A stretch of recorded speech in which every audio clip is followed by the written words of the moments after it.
तो हेलो दोस्तों, कैसे हैं आप लोग। उम्मीद करते हैं कि आप लोग ठीक ही होंगे। और बहुत दिन के बाद एक फिर से त्रिमूर्ति म्यूजिक वर्ल्ड पर एक गाना आया है सुबह सुबह और काफ़ी ज़्यादा वायरल हो रहा है।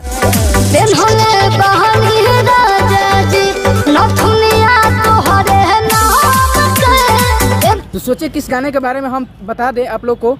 ये गाना आया है शिल्पी राज और नगेंद्र उजाला के आवाज़ में नथुनिया तोहरे नाम के गाना आया है नथुनिया तोहरे नाम के त्रिमूर्ति म्यूजिक वर्ल्ड से।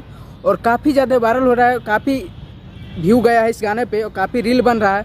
और शिल्पी राज के बातें करें तो समझिए कि आवाज़ के मतलब समझिए कि बादशाह ही हैं, और आवाज़ में बात ही कर ले तो बादशाह ही हैं, और काफ़ी ज़्यादा वायरल हो रहा है। इस गाना है नथुनिया तोहरे नाम के। आप लोग जैसे कि स्क्रीन पर देख रहे होंगे वीडियो, ये नथुनिया तोहरे नाम के किस तरह से शूट किया गया है। इस वीडियो को शूट किया गया है काफ़ी बहुत बढ़िया लोकेशन पर शूट किया गया है और काफ़ी ज़्यादा वायरल भी हो रहा है क्योंकि बहुत ही बढ़िया शूट किया गया है। तो बात ही किया जाए। गाना के राइटर है अर्जुन शर्मा बुलेट बिजोड़। इस गाना में म्यूजिक दिए हैं उज्जवल कुमार और काफ़ी ज़्यादा बेहतर शूट किया गया है इस वीडियो को। इस वीडियो में हीरो के रूप में देखेंगे राज भाई और इसमें हीरोइन मासूम सिंह हीरोइन है मासूम सिंह।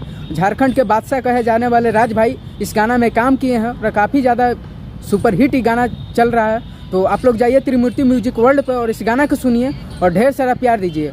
और इस गाने के बारे में क्या सोचते हैं और इस वीडियो के बारे में क्या सोचते हैं एक बार ज़रूर कमेंट करके ज़रूर बताइएगा। और इस गाना अभी तक नहीं सुने हैं तो जाइए त्रिमूर्ति म्यूजिक वर्ल्ड पे यूट्यूब पर सर्च कीजिए त्रिमूर्ति म्यूजिक वर्ल्ड और इस गाना को सुनिए और ढेर सारा प्यार दीजिए। तो चलिए मिलते हैं फिर नेक्स्ट वीडियो में, तब तक के लिए जय हिंद।